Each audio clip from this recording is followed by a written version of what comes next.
Hello, everyone, and welcome to the Solar Astrology Podcast.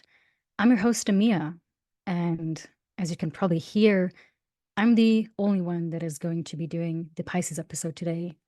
So, before the episode starts, I would like to announce that sadly, due to personal reasonings, Ambra cannot join the Pisces episode. And it is also with a sad heart that I must inform you that this will be the last episode in this project, and we will be finalizing the Solar Astrology Podcast with this Pisces episode concluding, having have gone through the wheel of the 12 signs of the zodiac. While this project will end, I still want to give you the future prospects. So if you want to stay in touch, you can follow Ambra on Instagram at Planetary Echoes and myself, Amiya, over on Resonance Astrology. I will also continue with my own podcast and perhaps also content form videos on Spotify and on YouTube under Resonance Astrology. And I might also do the next 12-part series on the houses, but no promises yet. So if you're curious about that, I would really, really appreciate if you could give me a follow or Umbra. Other than that, I'm also about to launch my website, which will be resonanceastrology.com. So if you're interested in readings or consultations from any of us, I will leave all the links in the description so you know where you can reach out. I would absolutely appreciate if you continue supporting us on our paths and if you also leave a like and share this podcast episode. And now, without further ado, let's get into this final episode. So, to hop in, I would like to start as we have always started so far, and that is with the basics. And that is that Pisces is a mutable yin water sign ruled by Jupiter. It's the last water sign that we meet, and it is also the fourth and last mutable sign. The Pisces, we finished the water trine and the mutable cross. And well, as a matter of fact, we also finished the zodiacal year, since Pisces, in that sense, is the last sign of the zodiac. Venus is exalted in Pisces, and Mercury is in its detriment and also in its fall in Pisces, as a matter of fact. So, Pisces is the end of winter. It's the mutable sign right before the spring equinox and the astrological new year. In this sense, as I said before, Pisces is the so-called last sign of the zodiac. And it is also bringing sort of a quality of completion and renewal. And like all the other mutable signs, which are always at the end of each season, Pisces, like in Pisces season, we can already sense that spring is coming. Spring is right around the corner. We already sense the changes with a warmer breeze and the first buds beginning to bloom. So spring is coming. It is not yet here, but rebirth is on its way. And all we must do is officially conclude. As a matter of fact, it is a very interesting sequence, as the latter part of the zodiac is very much formed or puts an emphasis on Jupiter and Saturn, since the other Jupiter ruled sign is Sagittarius and it is symbolizing the end of autumn. And after that, we get two consecutive Saturn signs, followed by yet another Jupiter sign. So we just have this huge emphasis on Jupiter and Saturn. And they are also the further away inner planets. If we look at the 7 inner planets, Jupiter and Saturn are the last 2 planets out there. So they very much have to do with a lot of foundation building, a lot of, right, Jupiter has a lot to do with our beliefs and the expansion. And then Saturn has also a lot to do with structures and boundary setting and all of these things. And it is also interesting to note that both the Jupiter signs are enclosed by malefics if we go through the signs. So Sagittarius has, Capricorn, which is ruled by Saturn on one side, and then on the other side, it has Scorpio, which is ruled by Mars. And the same is with Pisces. On the one side, you have Aquarius that is ruled by Saturn, and then on the other side, you have Aries, which is also ruled by Mars. You can do this with all the zodiac signs. It's a very interesting practice to do to see, because in a way, if we look at it through a more evolutionary perspective, there's always a next thing that is coming and something that we're letting go of, and also a mirror, which is the opposing sign for the most part. It serves that purpose. So, and what the difference is, right, in the Sagittarian realm, we are coming from Mars and we're going towards Saturn. So it almost feels like there is a bit of a big enthusiasm. And right as we said, it is interesting how Sagittarius is just before the winter and it brings this sort of hope, but until spring comes, there is a long time. And the time, as a matter of fact, is now. It's in Pisces season, where spring is just around the corner. And it's almost a bit of a more mature or a more eased way of thinking about hope, since the rebirth is really coming now. And we are leaving from Saturn. We have learned a lot of lessons and been through the depths of winter. And it's almost like a little treat we're getting now. And because after that, the sign that follows Pisces is Aries. And Aries is the home sign of Mars and the exaltation of the sun. It's again, we meet the young spring sign and things are starting again. And Pisces is the conclusion. It's the conclusion, and it's the finalized act of hope, redemption, and forgiveness. And this is also very interesting to note, since this is a Jupiter and Venusian ruled sign. So we have, this is the only sign where both benefics are doing extremely well. And it makes so much sense, right? It makes sense that Venus would be exalted in the sign of Pisces. It's almost as if, like, of course, the end station of Venus, or where she feels like the queen, is in a sign that has to do with hope and forgiveness, because this is one of the really basic qualities of having good relationship, is the ability to forgive and move forward, not even just with other people, but so often with ourselves. And forgiveness is a whole concept in and of itself, but it is really, really, really prominent in Pisces. And I also don't think that forgiveness is always the best choice, but Pisces definitely offers us, in a way, a hand and asks, do you want to forgive? Maybe you need forgiveness. It depends, right? I think the most important part is to forgive ourselves. It's also interesting to know that Jesus is so often associated with Pisces, and actually many believe that in his birth chart he had Venus and Pisces. Like, I believe that is on the official website. Like, if you type in celebrities with Venus and Pisces, I think Jesus is like up there. And it would make so much sense, because Pisces really holds the quality of finding that sort of forgiveness and looking beyond. It's like looking beyond the human horrors and conditions and still feeling and finding love. And that's a very, very hard thing to do, actually, because in a way, it's almost as if love is this natural experience and we get born into this world with it. But then we cover it so much with fear and shame and guilt and so many other things that come on. And it's almost as if life asks us to gently peel these layers like an onion, right? To get to the true essence again. That is love.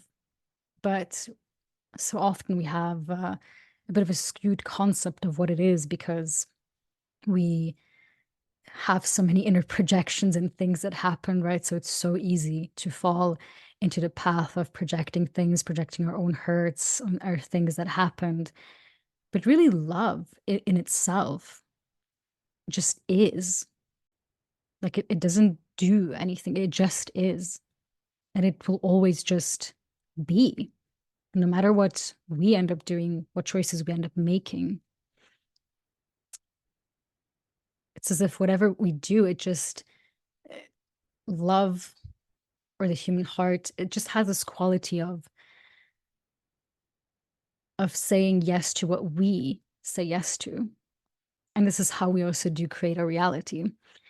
And this makes so much sense, right? Because we have Jupiter, which is the sign of the mind, which is the home sign of Pisces. And once again, here it's how we create a reality and manifest certain things.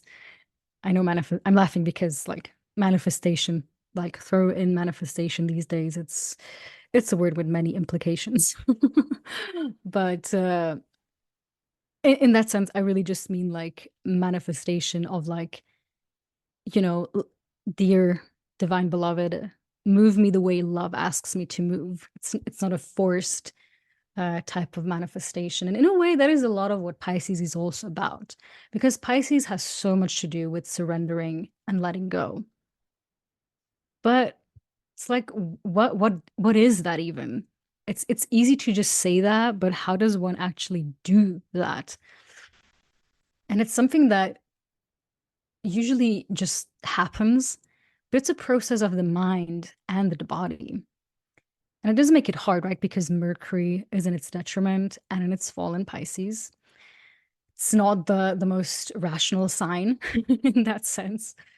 Um, which I think it doesn't have to be. In a way, we need a sign like Pisces that is not the most rational sign, because so many things can only be done in this world by dreaming about them, by being able to imagine it.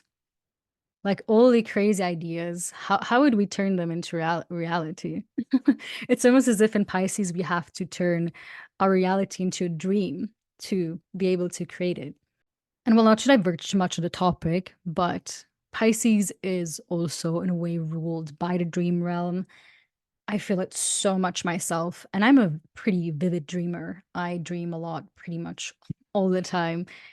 But damn, it's like when Pisces season hits around, my dreams get even more intense and more vivid.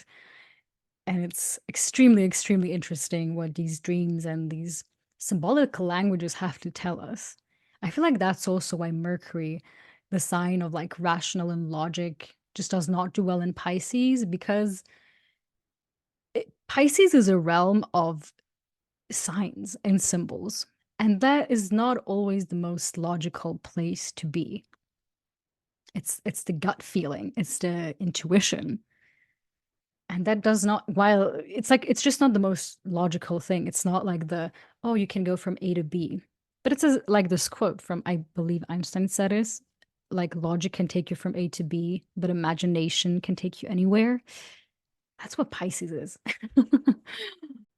And then, of course, on the other hand, this can also be one of the reasons why, or like the downside of Pisces can be that they're almost too kind for this world, because it's hard to have boundaries when Jupiter and Venus are ruling you. And if I think of water as an element, it is in a way almost the most uncontained substance. It's so hard to, I mean, you can't really hold water in that sense. Like you can form a container with your hand. So that's the interesting thing about water. It's only contained if we set a boundary, if we physically set a boundary, if we hold the water in our hands, forming some sort of bowl or an ocean. Earth didn't form in a way a sort of boundary where the water could be contained, it would just keep on running. And this is, in a way, how we can see Pisces and the struggles of Pisces, because it is water that does not necessarily want to be contained. It's a water that is very expansive and that wants to connect, but it doesn't necessarily want to stop. So it can struggle with access and also poor boundaries in that sense, because, and this is also one of the lessons so much of Pisces, is that you have to take responsibility to set your own boundaries. Like nobody else is going to do that for you. You have to do it yourself. And that's what we can see too, right? It's like if I just open a tap water and it keeps on running and I don't put my glass under it to contain the water, it would just keep on running. So I have to set the boundary in that sense. And it is also interesting to note, if we make a quick comparison towards the other two water signs, Cancer and Scorpio, well, Cancer and Scorpio both have a sort of shield that they're protected by. Cancer has its shell and Scorpio has its stinger. Pisces is a fish, or well, two fish in that sense. There's no real protection there. They're just in the open ocean.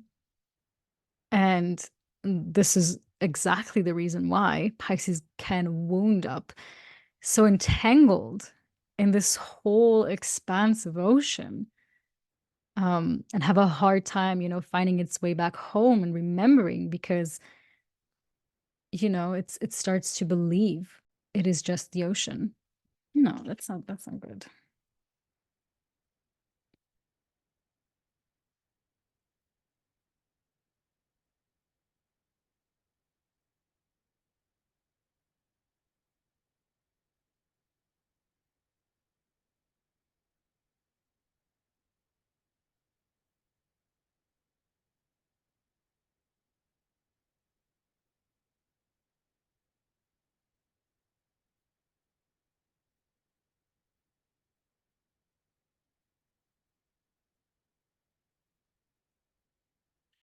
I think this is where also the Rumi quote, and you will probably hear a lot of quotes from me in this episode because I'm a very quotey person.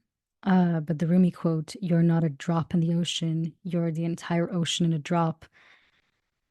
Oof, and I just think Pisces struggles with figuring out which is which. Um, because so often you can get lost and you can forget that. I mean, even the quality of water itself is very difficult to perceive because it just takes on the color of the things reflected, right? That's kind of what water does. And that's why it can change and it can adapt. So it's very mutable, which can be a beautiful quality, but it can just also be a quality to really watch out for because it can happen that, and that's kind of with all water signs, right? Because that's just the quality of water, is that we can get lost in something else in another instead of focusing on ourselves. And this is also a reason why Pisces must remember that while kindness is very, very important, and especially for relationships, if kindness comes from a disingenuous place, if it comes from a people pleasing place, it can be rubbed the wrong way. Like if we use kindness in a martyr complex to please people to get something out of them, that can sometimes happen. And it often happens. I think Pisces just is a sign that I mean, all the signs are like this, right? You have a conscious side and a subconscious side of the sign, and you have the good and the bad, as like in every sign. And I think Pisces symbolizes that even more perfectly because this symbol of Pisces is two fishes flowing like the symbol of the yin and yang and symbolizing the eternal flow, the beginning and the end. And actually, more so that there is no real beginning and end, just an eternal cycle of unfolding.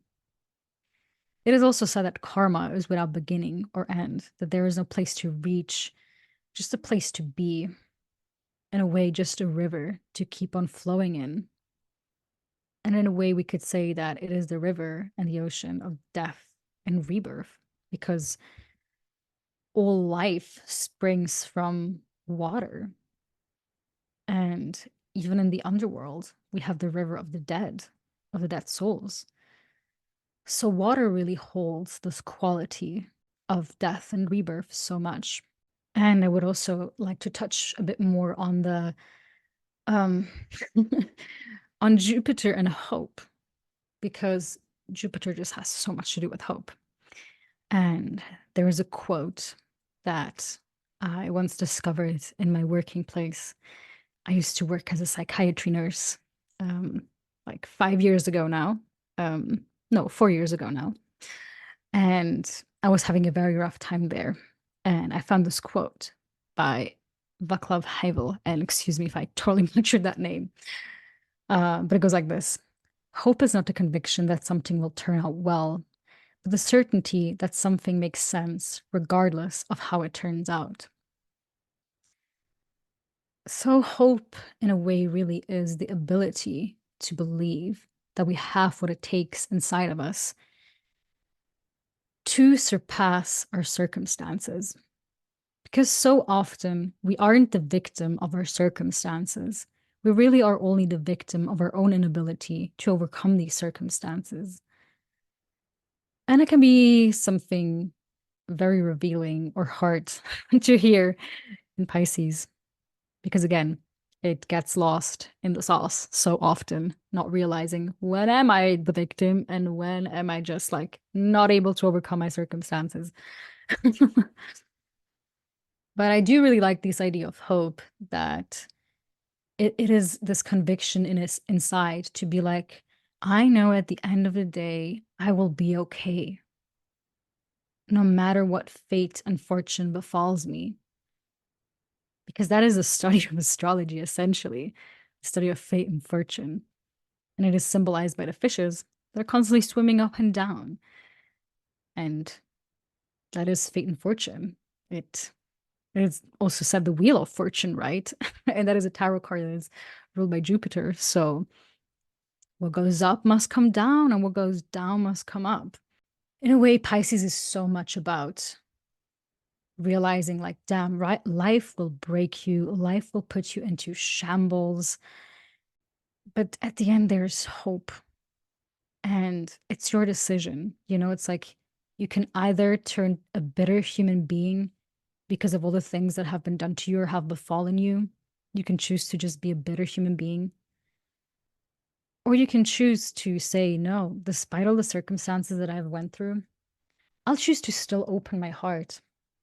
And that is when Pisces becomes incredibly strong.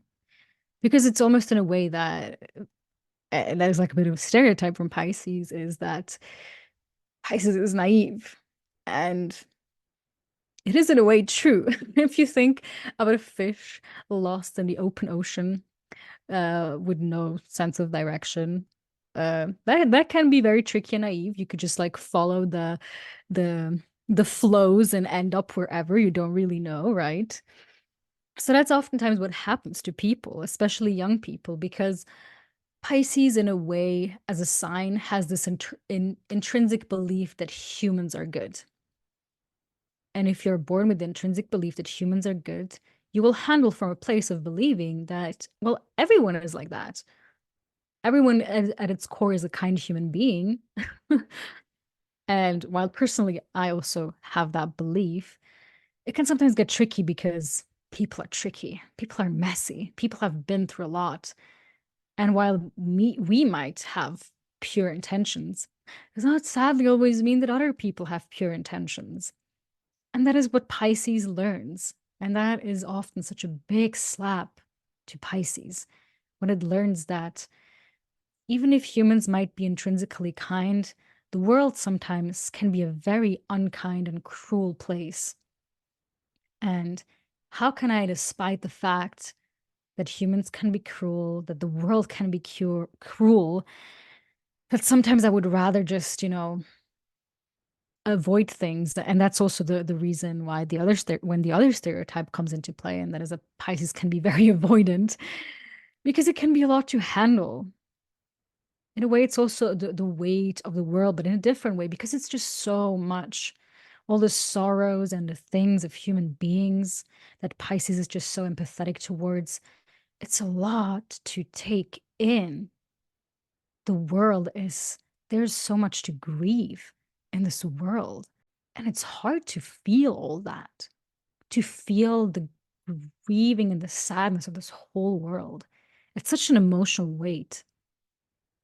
And to then still decide to have an open heart, that is a very noble cause. And that is when Pisces makes a transformation and becomes a very powerful sign, because then it steps to this true, in a way, also teachings of Jesus, where it's like, I just want to serve. I want to serve from this place of unconditional love. Because that is like the only purpose in life. Like it's to become so much ourselves that we can just serve as ourselves. And then it can be very empowered, right? But I think like all water signs can be that way. Like all water signs, when they heal these people pleasing tendencies and other things, right? Because it's emotion. Water is emotion. Um, and then they become what we would say empowered empaths with boundaries and self-worth and self-respect, and knowing that true kindness is, when your own cup is filled first and it's overflowing and you have so much to give and then you're giving. That's where true kindness comes into play. So that's interesting. I also wanted to briefly touch on the quote from Dead Poet Society. I actually have not seen that film, but hey, I'm a Tumblr girl. It was all over Tumblr, so it was impossible to miss at that time. But it's a quote that Robin Williams says. And it's like, we don't read and write poetry because it's cute. We read and write poetry because we are members of the human race, and the human race is filled with passion. Medicine, law, business, engineering, these are noble pursuits and necessary to sustain life. But poetry, beauty, romance, love, these are what we stay alive for. And here you can see again, of course, Venus is exalted in Pisces. It's the human condition, right? Like there's so many other things that, like jobs and things we have to worry and blah blah blah. But at the end, why do we still keep on going? Why do we still keep on living this life that has so many facets of shattering us and possibilities of making us bitter and really just honestly dropping it all? But why do we still continue to keep on going? Well, it's because of that. Poetry, beauty, romance, and love. This is what we stay alive for. So I think that is it for the Pisces part. And now I want to get more into the comparisons of the other three mutable signs. First, we can compare Gemini. And I think Gemini and Pisces are both curious and naive signs in that way, even if Pisces might be even a bit more naive, as it is just more trusting. Because the curiosity of Gemini is more the inquisitive kind of curiosity. Pisces is more of just like the hopeful, love type of quality. In a way, the discrepancy which we have always with the Venus and the Jupiter and the Mercury world signs. And we have touched upon that in the previous episode, so I'm not going to get fully inside that. But the opposition of Mercury and Jupiter is just one of thoughts, opinions, um, faith versus logic, all these kinds of things. And it's so subjective because most of these things are so subjective to us. Our thinking processes are so subjective to us. So much of our projections are so subjective to us if we don't really ask for clarity. Like reality is very subjective in that sense. And we believe like, oh, there's just like one truth. Well, no, like how do I know that my perceived truth is your perceived truth, that like what do you think of my experience? I don't know. I just know what I think of my experience. Let's agree to disagree type of thing. Because it's so hard to argue with these things because it's so personal in a way. Um, so this is what can happen. Um, this is the same as with the Virgo and Pisces opposition, where there's even a bigger opposition, right? Because Mercury is not just a home sign of Virgo, it's exaltation of Virgo. And then in Pisces, Mercury is not just the detriment, it's also the fall. So you have a very strong Mercury opposition, and it's by essence, and right, and you have the um the benefics doing very well in Pisces and not so well in Virgo. And that is exactly the reason why, because beauty is such a subjective, emotional, sensory experience. And it's almost as if the mind ruins things.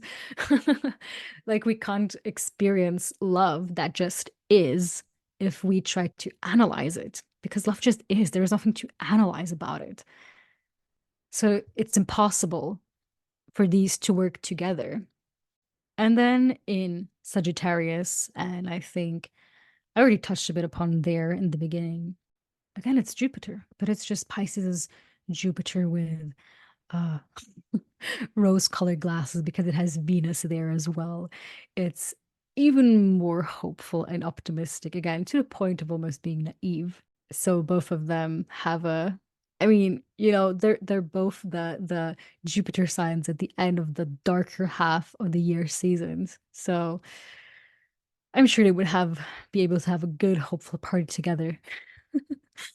But yeah, I don't want to make this too much longer because I think we excessively did these comparisons in the other episodes. There's no need to make it super deep in this one, despite Pisces being a deep sign. And then let's make a quick water trine comparison, which I also already did a bit before. But we have Cancer, which is the first water sign that we meet, and Cancerian cardinal water is like the water, the spring water, the water that starts, the water that brings forth life in that sense, truly. And then Scorpio is fixed water, right? It's more like an icy quality or the quality of a swamp or something where water is contained and can't really move. And then Pisces, as we already established before, it's more like the ocean, mutable ocean with many things and all of that, or like a river. And yeah, as already said before, the differences Cancer and Scorpio have a bit of a shell of protection. Pisces does not. But on the other hand, we also have like, if we put Scorpio and Pisces together, they have this quality of really more so letting go, and this it's like a discarding process almost. There's so much like Cancer is much more about taking in, and Scorpio and Pisces is much more about letting go in different ways. Like, Scorpio maybe more so like cutting off. And then Pisces, I mean, because grieving and forgiveness is a letting go process. So, and that is also discarding in and of itself. And then I also want to obviously touch on the last part, which is the organ relationships, because we have done this for all the other 12 zodiac signs. And the primary organ system that is associated with Pisces are the lymphatic and the immune systems. And in a way, you could say it almost represents like this inner ocean of the body. Like the entire purpose of the lymphatic system is to filter the blood of toxins and to keep the system like clean and flowing, right? It's really the inner waters in that sense. And this is also a reflection that Pisces needs to filter what they are exposed to because yeah, it's just so important to set personal boundaries. Otherwise they run the risk of identifying with those thoughts and feelings as their own. And in a way, you could say this is the job of the immune system too. And here too, we can, in a way, see the polarity a bit of Virgo and Pisces because they almost represent like this relationship between the digestive and the immune system, which are very, very intimately connected to one another. And, the gut associated lymphatic tissue just being very strongly related to this polarity. We can see that the liver lymphatic and digestive immune and the digestive lymphatic and immune lymphatic systems are all being of primary importance here with Pisces. And right, it's so important because good health, like a primary importance of in good health, is having good boundaries. So much when we don't, we get sick so often. And it's just so interesting how I can clearly see that in this axis as well. And then, of course, I also want to touch because there is like, you could say if you go through all the 12 signs and parts of the body ruled from the top of the head, which is Aries, and then you get all the way down, and Pisces rules the feet and toes. And it's also interesting that in a way, the most like etheric and spiritual of the 12 signs governs the part of the body that are directly in contact with Earth. So it's almost as if that in itself reveals how important it is for Pisces to fully integrate their spirituality, to not just talk the talk, but so walk the walk, and not forget that, hey, I am a physical body. Um, I'm a soul incarnated in this physical body, and this physical body has needs, and I have to take care of them. So, yeah, grounding is an important thing for Pisces. And so, in a way, this concludes the Pisces episode, but because it is the last episode, I wanted to end this with a grand finale. And it is like basically a long quote that I once heard when I was in school and we had like a whole astrology lesson. And it is what God is like the God assigning duties to the signs. And it is a bit of a lengthy quote, and I will read it through. And this will conclude all the 12 zodiac signs. And I love that for the ending. Okay. And it was morning as God stood before his 12 children, and into each of them planted the seed of human life. One by one, each child stepped forward to receive his appointed gift. To you, Aries, I give the seed first that you might have the honor of planting it. That for every seed you plant, 1 million more will multiply in your hand. You will not have time to see the seed grow. For everything you plant creates more that must be planted. You will be the first to penetrate the soil of people's minds with my idea, but it is not your job to nourish the idea nor to question it. Your life is action, and the only action I ascribe to you is to begin making men aware of my creation. For your good work, I give you the virtue of self-esteem.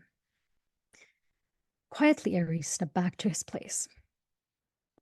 To you, Taurus, I give the power to build the seed into substance. Your job is a great one, requiring patience, for you must finish all that has been started, or the seeds will be wasted to the wind. You are not to question or change your mind in the middle, nor to depend on others for what I ask you to do. For this I give you the gift of strength. Use it wisely. And Taurus stepped back into place.